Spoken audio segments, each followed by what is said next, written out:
What's up guys, and welcome back to the channel. In today's video we're going to take a look at this 2020 Ford Mustang GT. Huge thank you to Mooresville Ford. They're providing this car for today's video. Definitely check out the link to their website down in the description below. They have a huge selection of all the new 2020s, and this Mustang is pretty sweet, so let's check it out. And the model that we're looking at today is finished off in Velocity Blue, is equipped with the GT Performance Package and 10-speed automatic transmission, and has an MSRP around $42,000. Underneath the hood, this features a 5-liter 8-cylinder engine that pumps out 460 horsepower and 420 pound-feet of torque. The engine is paired to the 10-speed automatic transmission and sends the power to the rear wheels through a 3.55 torsion limited slip rear differential, and with this combination you can expect 0 to 60 around 4 seconds flat. The overall wheelbase comes in at 107.1 inches with a length at 188.5 inches. And we get a height of 54.3 and an overall width of 81.9 inches. And running off a 16-gallon fuel tank, you can expect to get 16 miles per gallon in the city and 25 out on the highway. The GT Performance Package features a 15-inch front rotor with a 6-piston Brembo brake caliper, and you get 13-inch rotors in the rear with single-piston calipers. And then for overall curb weight, the automatic comes in just under 4,500 pounds. The Mustang has always had an aggressive front-end design. We have a large grille up front with the pony logo. We have LED daytime running lights with 3 slots on each headlight to give it a really clean and modern appearance. A large lower front splitter finished off in matte black with an opening in the lower portion of the grille to allow maximum cooling to all of the radiators. We have sharp styling on each corner to help give the front end a very wide appearance, and this flows very nicely to the hood with more sharp styling and sharp angles. There's 2 functional heat extraction vents on each side, and the overall front end flows very nice, just giving us a traditional Mustang appearance and very aggressive. And as we move to the side profile of the Mustang, you can see how the roofline swoops down. This has that traditional fastback design, just giving it that awesome classic appearance. We have a lot of sharp lines in the rear hips of the vehicle, making it look very low and wide. We have the 5.0 badge in the front fender, giving it a nice look, and then the GT Performance gloss black wheels. Matching with the front splitter, this has a matching side skirt. We have body-colored door handles, body-colored mirror caps, and then one more sharp body line in the rear fender that all leads to this nice pedestal spoiler. This also features a GT badge in the rear deck lid with all gloss black in the center, connecting the 3-bar taillights on each side. These taillights are all LED, they have a really cool look to them, and of course they feature the classic sequential turn signal. We have a rear view backup camera with 4 parking sensors in the back, a matte black rear diffuser with fins in the center, and then your quad tip dual exhaust, and then reverse light is in the center. So that about wraps up talking about the overall styling and some of the performance specifications with the 2020 Ford Mustang GT. I'd love to hear your comments on what you guys think of the new GT. Definitely a pretty awesome muscle car. Next up, as we get to the interior, we have the Ford Smart Key. We're going to go ahead and lock it and then test out the remote start. So tapping it, lock the vehicle, double tap the engine start button. That V8 roars to life. We already got a pretty good sound of it. Definitely one of the best sounding V8s. We'll definitely let it warm up real quick and then get a quick rev clip. And then also with the vehicle lock, keeping the key in my pocket, all I have to do is go up to the door handle and grab it. The vehicle automatically unlocks and we can get a great look at the interior. This Mustang features a full black interior. If we take a look at the door panel to start it all off, we have a nice leather piece right here with some nice padding on it for an armrest and some white stitching and some cloth for some good contrast. We have your grab handle right here with some aluminum colors. All of your window and mirror controls are located right there. We have your aluminum grab handle with a lock and unlock. And then making our way inside, we have Mustang along the door sill, power adjustments for the seat to go forward and back, also your lumbar support, and then manual recline. We have white stitching along the bolsters with a cool 2-tone design with racing stripes in the center of the seat, just giving it a really sweet look for a Mustang. We also have Mustang stamped out in the upper portion of the seat. These seats do have really nice bolstering to them, which is really nice to see for more of the standard seating. And then as we make our way inside, we have a leather wrapped steering wheel, brushed aluminum accents on it, and a brushed aluminum Mustang logo as well. And then now inside the car with my foot on the brake, we can go ahead and start it up.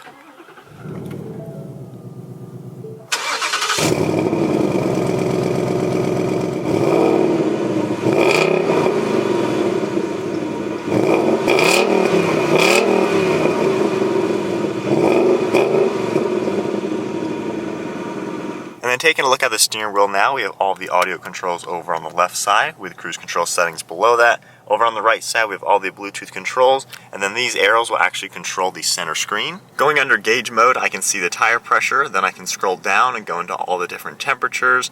Continuing to scroll, we now have the distance till empty, your digital speedometer, and then back to tire pressure. Scrolling back, we can go into trip and fuel. I can scroll down through this, seeing different settings within the vehicle. And then going back, we have track apps for this car. We can scroll down into accelerometer to see your G-forces for braking, accelerating, and turning. And then going down into that, we have acceleration timer. We can have 0 to 30, 0 to 60, all different quarter mile times like that. And then under brake performance, we can see 60 to 0, 100 to 0. And then this vehicle is equipped with line lock. So all I have to do is hold down OK. It'll initialize the system. And then once it's initialized, if I firmly apply the brake pedal, and if you're unfamiliar with what line lock is, basically it's the Mustang being able to do a controlled burnout without destroying your rear brakes. It'll hold the front brakes and let you do a burnout to heat up the rear tires. Perfect for drag racing, so it's very cool that Ford integrates that stock within the Mustang. The automatic Mustang does have steering wheel mounted paddle shifters. You can see them right back here. They have a nice look to them. Then your 2 stalks on each side as well. All of the headlight controls are over on the left side. And then a really cool look for the leather dash. This has the traditional Mustang design to it, just like the classic cars. Even over on the right side, we have 55 years, a really nice badge over there. 2 air vents in the center with an oil pressure gauge, as well as a vacuum gauge for the intake manifold. And then we have all the radio controls for it. We have the screen in the center with a bunch of different items in it. Just hitting the power button right here, it'll activate the screen. We have different settings you can go to, hitting this apps button right there. We also have clock settings, phone settings, your media phone, other items like that, and then you can shut it all off. And then when we do put this vehicle into reverse, the backup camera will pop up. We have your different guidelines in the center, as well as parking sensors located over on the right side. And then below all that, we have all of your climate controls right here. You have your fan speed over on the left side, all the different zones on it, your temperature over on the right, engine start stop, your hazards, traction control button, and then right here, if we tap this button, this is the steering wheel control. We have a normal feeling, a sport, and then a comfort mode. We have a little bit of storage below that with a USB and a 12 volt, your automatic shifter, manual park and brake, and 2 cup holders. Opening this up right here, we have a little bit of space for the center console with another 12 volt and USB. That comes down, we have some leather and stitching on it, which is a nice touch. And then taking a look at the glove box, if we just push that, we have a lot of space that opens up. And then we can get a really good look at the dash. Kind of has that machined aluminum look to it, which is a very cool look. And then just one last look at the overall interior. I think Ford did a really good job making the brand new Mustang have that nice retro design. Really good look at the overall door panel, and then another really good look at the seats. Now the Mustang is a 4-seat vehicle. There is a latch actually behind the seat you can pull. It'll recline the front seat just enough to get through. You can also do it with the side one. So then hopping in, sitting into the seat. So headroom is a little compromised, of course. This is a sports car. It's not exactly designed to be a people hauler. But if we put this seat back to where it goes, I mean, of course, it's a little cramped here. My head is a little tight. I got to hunch over a little bit, and my knees have to go around it. We do have a little bit of an armrest over on the side right here, and then taking a look at the center, it is nice how these are somewhat of bucket seats. They have some bolstering in them to the sides, and then this is definitely a bucket down here where you're sitting into. So overall, for what it is, it's not bad. You can fit full-grown people back here in a pinch if you need to. I'm 5'11", so I'm a little cramped, but again, that's not what the Mustang is designed for. But I do have a nice latch right here, so I can get easily out of the car. But that is the back seat. Now let's check out the trunk. Taking a look at the trunk now, you can either use the button on the inside to open it, the button on the key fob, or there actually is one right in the center. You just pop that real quick. You can see it unlatch, and we can lift up the trunk space. Mustang definitely has quite a lot of space in here, and these rear seats do fold down flat, which is a great touch. And then with the seats folded down, you can get a really good look at the overall space. I like how this opening is pretty large. So for a 2-door coupe, you can fit quite a lot in the back of a Mustang. All right, guys, so we are now in the 10-speed automatic 2020 Ford Mustang GT. So just getting up to speed right now, the automatic transmission shifts so smooth and quickly. You don't really feel it shifting at all, which is really nice. You know, obviously, if you're buying the automatic, you want the one that's more refined and more dailyable than a manual transmission. But I like how with normal driving, it just feels like a pretty normal car. You know, the transmission is smooth. The seat is really easy to get into a comfortable position. I'm definitely nice and comfortable. And even being more of the base model seats versus the leather ones or the optional Recaro seats in other vehicles, you know, they still have some pretty good bolstering to them to actually make them a nice performance seat. And then the steering wheel feel looks really nice. I like the leather on it, has a nice feel to it. And then I think the overall fit and finish for the Mustang is really good. Now this one is not a premium, so it's not a fully loaded vehicle at all. The interior is more on the base side, but even given that, it still is laid out very nicely with the traditional looking dashboard. Overall comfort for driving, for suspension and everything, it's smooth. You know, I'm hitting some bumps and nothing really is too jarring. It's definitely a comfortable GT car. It's not a back-breaking ride or anything like that. It definitely feels very smooth. And then the overall visibility is really good in the car. You have a really large windshield. Both side windows are very large, and then looking over your left and right and shoulder, very easy to see out of, and then all the mirrors do a really good job letting you see around. Now for this car, we have a few different mode configurations. We have a steering wheel controller over on the right side. If you press that, we have a normal, and then a sport, and then a comfort. So comfort mode I just went to, this is the most conservative, softest setting. So very light steering wheel, there's pretty much no weight to it. This is definitely good for long journeys when you just want to enjoy driving and have a relaxing drive. So if we bump it over now to the sport side, that is the stiffest, heaviest setting. This is definitely ideal for more performance driving, and already it is much tighter feeling. It's got some weight to it, which is nice. And then for the transmission, if we pull this down into sport mode, it'll be a little bit more aggressive than just normal drive. It's already downshifting a little bit more aggressive than normal. And then I hit one of the paddle shifters to put us into manual mode. Wow.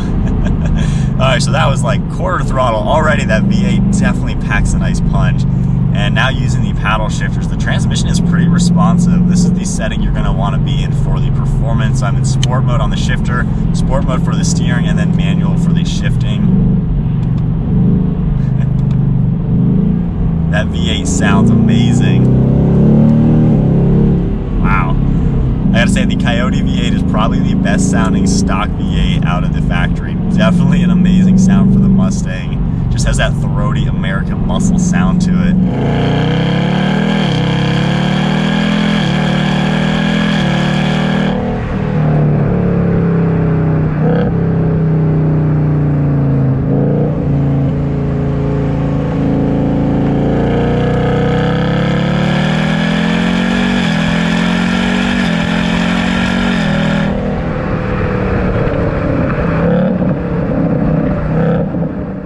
Combining all of that with the transmission and just the way this car is driving already. I mean, this is quarter throttle and it's already just sounding really good. I like how, I don't know, the Mustang, even with the automatic, it actually has a lot of performance and some drama to it. So then as you downshift, it rev matches a little bit. It definitely sounds really good. Sharp turn. Turning radius seems pretty good. And then a little bit of an acceleration. I like how it actually kicks you in the back just a little bit with the upshift, just gives you that drama. That is definitely a lot of fun to play with. Now, of course, with this generation Mustang, we have independent rear suspension, and taking a nice sharp turn, the steering and the handling is really nice, way better than the older Mustangs, and the V8 just packs such a good punch. It really gets you up to speed with no issue, barely flooring it, not even close to 4,000 RPM. The car just gets up and goes. I like how with this generation car, it just has a lot more precision than older Mustangs. You know, this is a car you can take around the track and on the mountains. The automatic, rev matching some shifts. Man, definitely sounds amazing. The brakes do really good. The optional Brembos have larger brakes up front than the standard 4-piston calipers you get with the standard braking system for the GT. But for a heavier car, you know, this is over 4,000 pounds. It's got some weight to it. It's got some size to it. I like how these brakes especially are very adequate for the car. It has no issue slowing down. It feels really composed. And then we'll pull into a parking lot, check out the actual turning radius. Yeah, the brakes do really good. So then just a tight turn in a parking lot. It's not the tightest turning circle, I'd say. You know, it still is a car with some size to it. Just getting up to some speed, seeing what it's like, get the second gear. Wow. That transmission is lightning quick. That is impressive. And it's a traditional torque converter automatic. Man, lightning quick shifting. You know, this car is a little bit quicker to 60 than the manual because of those shifts. And then even when you are harder on the brakes, the downshift seems to be a little bit quicker. But I think that's about wrapping up the test drive portion of the 2020 Ford Mustang with the V8 engine and the 10-speed automatic transmission. The car really has a lot to offer. You know, it has back seats and a trunk, both very usable. It's a little cramped in the back seats, of course, that's what you're going to expect with a car like this. But the overall drive, I like how you can go from automatic mode, normal everything, and it be pretty much a normal, comfortable car to drive. But then when you put it into the sport modes, have the tighter steering, and then even if you opt for a car with more options, I mean, it's a car that you can actually have fun with, taking sharp turns and driving it like a sports car. Oh, that V8 does not get old. And even higher trim levels have active exhaust, so you can go from a loud, really epic sounding exhaust to then a very quiet one if you don't want to annoy your neighbors. So I like how the Mustang overall just has so many different options, even with the engines, the transmissions, the trim levels. I mean, you can go from a basic Mustang with a 4-cylinder EcoBoost all the way up to the supercharged Shelby GT500. So there probably is a Mustang for everybody. I've definitely enjoyed driving around this one for today's video. So a huge shout out once again to Mooresville Ford for providing this Mustang for today's video. Definitely a sweet car to check out. Check out their website. They have a ton of these in stock and they're always getting a crazy selection of different Mustangs, so definitely check them out. Hope you guys enjoyed today's video of the 2020 Ford Mustang. Definitely a sweet car. Give it a huge thumbs up, smash that subscribe button, and we'll see you guys in the next video.